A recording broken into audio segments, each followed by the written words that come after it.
తమిళనాడు ముఖ్యమంత్రి స్టాలిన్ గారు భారతీయ జనతా పార్టీ కేంద్ర ప్రభుత్వం జాతీయ స్థాయిలో పార్లమెంట్ నియోజకవర్గాల పునర్విభజన పేరుతో దక్షిణాది రాష్ట్రాల మీద పన్నుతున్న కుట్రను తిప్పికొట్టడానికి ఈ నెల 22 తారీఖు నాడు చెన్నైలో సమావేశాన్ని ఏర్పాటు చేయడం జరిగింది.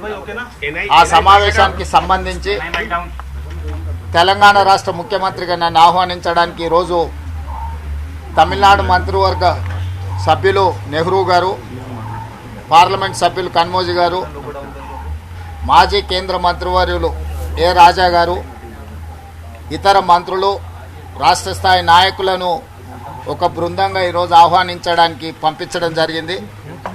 22 తారీఖు నాడు దేశ స్థాయిలో పార్లమెంట్ నియోజకవర్గాల పునర్విభజన మీద ఒక సమావేశాన్ని ఏర్పాటు చేసి దానికి రమ్మన్నారు.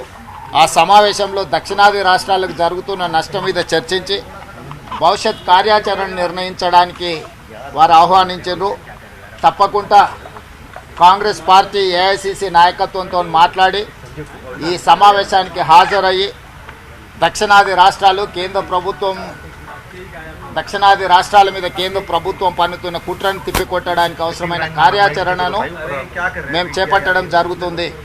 ఈ సమావేశానికి పార్టీ అనుమతి తీసుకున్న తర్వాత హాజరయ్యి ఈ సమావేశంలో దక్షిణాది రాష్ట్రాలకు జరుగుతున్న నష్టం మీద చర్చించి నిర్ణయాలు తీసుకోవడం జరుగుతుంది.